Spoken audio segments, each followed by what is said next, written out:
This morning I'm going to show you guys how I'm going to make this side pipe muffler combo tip side exit on the old skidder truck. I had to cut the exhaust to do all the things I was doing back here.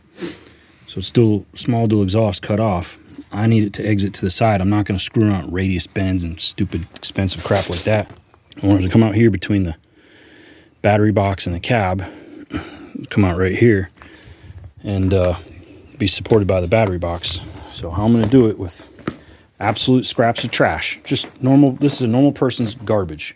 They would pay somebody to haul it off. That's a hunk of a burn barrel lid. This is just some hunk of scrap tube, 4 or 4.5 inch. And it already had this hole in it. I'm going to be closing this up like this. I'm going to have to make little pieces to weld them in. But those two pipes are going to come in here and hit at a 90-degree angle. They're going to come in and ricochet. So the sound waves are going to be bouncing off of here and canceling out some of the sound. This hunk of scrap is my end plate. It's going to get welded on. And right in here, I'm going to make baffles out of this scrap of tin. So I took my saw, I cut a slit. I'm going to drop that in there, put some weld on it, and then I'm going to take a sawzall or a grinder, cut that off, weld it up. So there's one baffle. Then I'll do another one from the other side. So that exhaust will be trying to ricochet back and forth in this cavity here. So here's one chamber of a muffler. Some of that gas is going to get passed here, but it's going to hit another blocker here. It's going to ricochet. So the gas flow is going to have to come in, go around like this, and then out. And I mean, it's not going to be quite like a, Honda Civic. Well, I got my muffler pipe thingy installed yesterday, and it came out good. It's got, I don't know if you can see, but it's got 1, 2, 3 baffle inserts, which gives it 1, 2, 3 chambers, and then the exit. I did end up changing one thing. I thought I was going to go off the battery box, but I ended up going off the frame for the brace, which is just because of the little scab of metal that I had. I mean, I have tons of scabs of metal, but I try to use what's garbage. What's, if it's good for this application and not good for anything else, then that almost makes the decision for me. The reason I put it this close to the cab is because I don't want to be standing here loading logs with fumes blowing in my face. At some point, there's going to be a headache rack right here, and there's a really good possibility I'll be putting a piece of 2-inch conduit, for a stack. Conduit's thicker than exhaust pipe. I don't know how the headache rack is going to go, so when I do end up putting a stack and a rain cap on it, all I got to do is just cap this off. The thing I got done yesterday was I drilled the NPT, 1/8-inch NPT gas tank vent tube, and that's an old piece of chainsaw fuel line or lawnmower fuel line that had stiffened up. So it's useless for nothing else but this, but it's flawless for this. And I'm using a refrigerator magnet so that I can change the position. If I flip the truck over and it's pouring gas out, I can just swing it over or fold it, pinch it off, and use the refrigerator clamp as the magnet as a clamp. That clip will work. Also, if a stick catches it, it doesn't rip it off. It just pops the magnet. So, and I just go grab another magnet off the fridge if I lose it. So I'm pretty happy with that. I feel like that's clever. And next up on yesterday's accomplishments was some hickory load blocks. We used to have an axe handle manufacturer in town. I used to sell hickory logs to them, and they obviously made blanks, and if there was any kind of defect or seam in it, they would just bundle them up, sell the bundles for $10.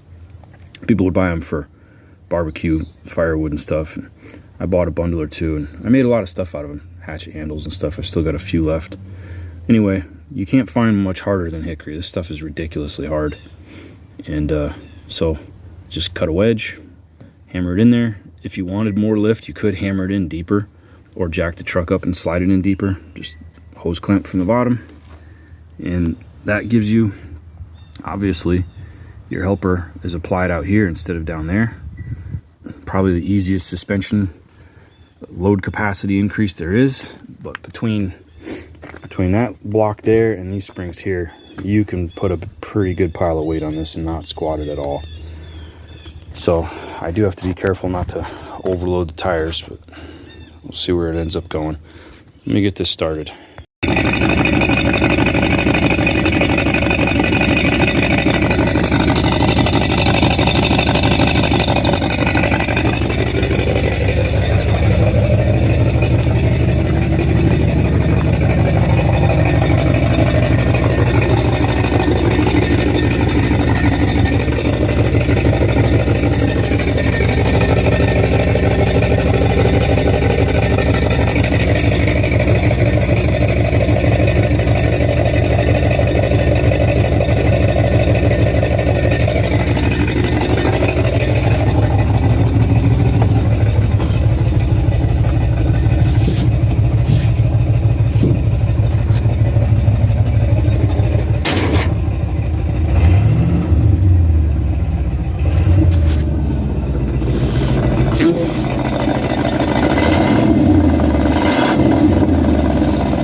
Pretty quiet in the cab.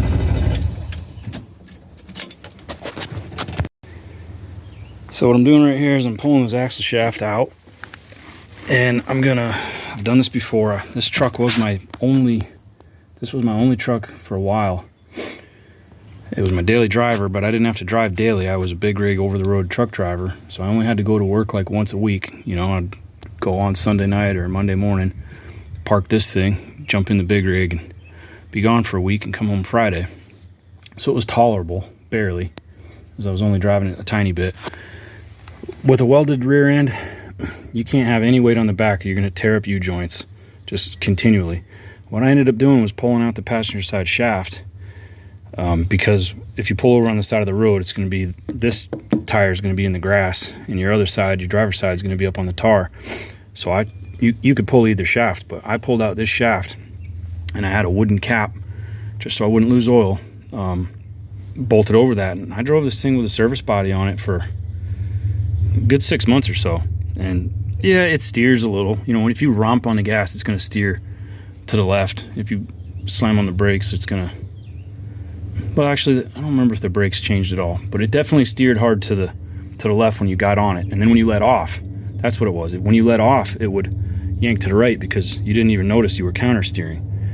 Anyhow, with tractor tires, especially dual tractor tires, and a load of logs on this thing on tar, it is not going to turn at all. It's going to either rip the tires apart or blow a U-joint or twist a drive shaft or twist this axle spline, something. I got to go down the road and pick up some logs, so I'm pulling this shaft out to just a couple doors, around one turn. And if I wasn't making that turn, I wouldn't even do this. If I was just going straight, and if I could get one tire into the gravel and make it into his driveway, I'd leave the shafts in. But I'm going to have to make a 90-degree turn on tar. There's no way around it. So I'm going to pull this shaft out, just leave it home, put my cap on so I don't lose all the oil. And the oil's pretty milky, chocolatey. So I do need to pull the diff cover.